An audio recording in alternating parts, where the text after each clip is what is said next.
This film describes how to push the aircraft rearwards or tow the aircraft forwards with the nose gear. The aircraft may be towed or pushed back at maximum ramp weight with the engines shut down or running at idle. To begin the procedure, make sure that the safety devices are installed on the landing gears.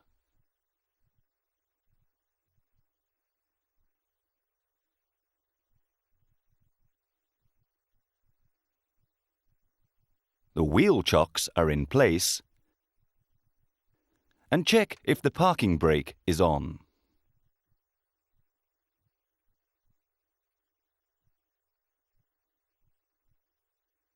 Do not tow the aircraft if the dimension H is more than 300 mm, 11.8 inches. If you do, you can cause damage to the internal centering cams of the nose landing gear. Referring to your aircraft maintenance manual, make sure that the aircraft is stable. Let us suppose that this procedure has been correctly performed. During this procedure, depending on the configuration you are in, the aircraft needs to be energized either using the APU, a specific ground cart, an engine running, or using the tractor itself. That being said, let us suppose that the aircraft is already energized and the EIS start procedure done. Outside, on the nose wheel steering deactivation electrical box, set the ground towing control lever to the towing position and install the pin. In the cockpit, on the upper ECAM page, the nose wheel steering disconnected message comes into view on the memo page. Check on the yellow brake pressure triple indicator that the accumulator pressure pointer is in the green range. We recommend pressurizing the yellow hydraulic system using the yellow electrical pump. Thus, the braking system will be more efficient and safer. Now, we have to install the tow bar. Caution: make sure that the tow bar has a damping system, a calibrated shear pin, 2 calibrated turn shear pins. This is to prevent high loads causing damage to the landing gear. Refer to your aircraft maintenance manual for the calibration of these pins.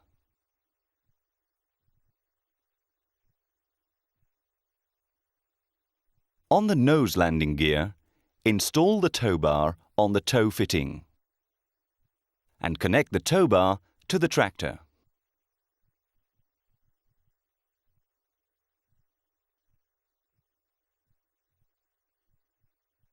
Caution: put the parking brake control switch in the off position before you tow or push back the aircraft.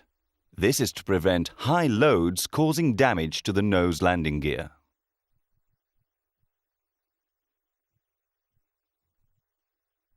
On the yellow brake pressure triple indicator, the brakes pressure pointers go down.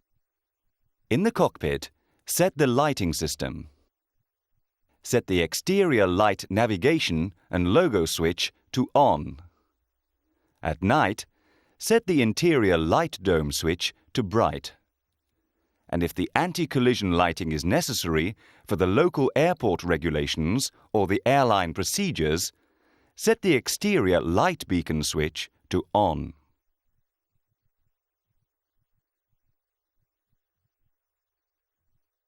On the VHF system, in order to communicate with the control tower during towing operations, release out the VHF push-button switch and select the control tower frequency on the radio management panel.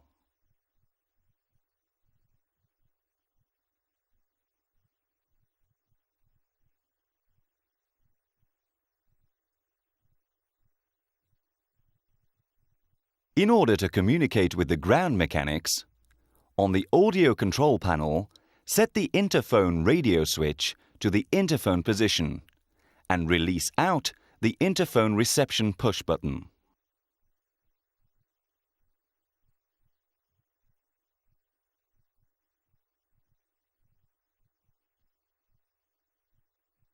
For safety reasons, a distance of 3 meters, 10 feet, must be kept clear around the nose wheels, tow bar, and tractor when the aircraft moves.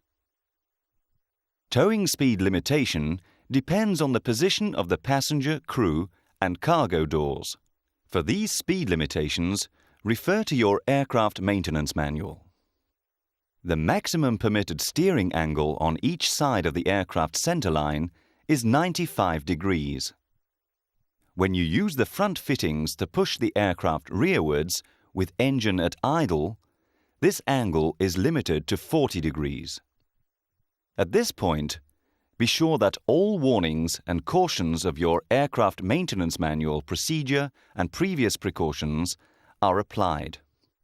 Now the aircraft can be towed slowly and smoothly.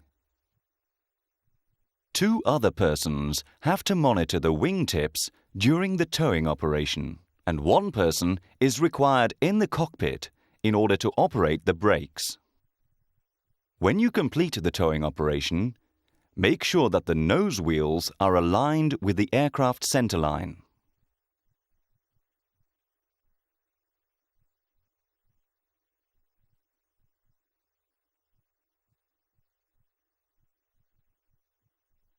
Inform the cockpit to apply the parking brake.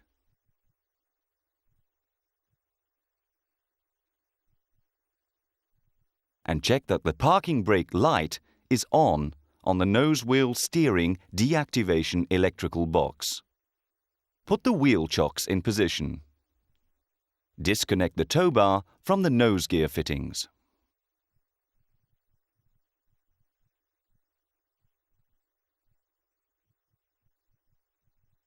On the nose wheel steering deactivation electrical box, remove the safety pin and set the ground towing control lever to the normal position.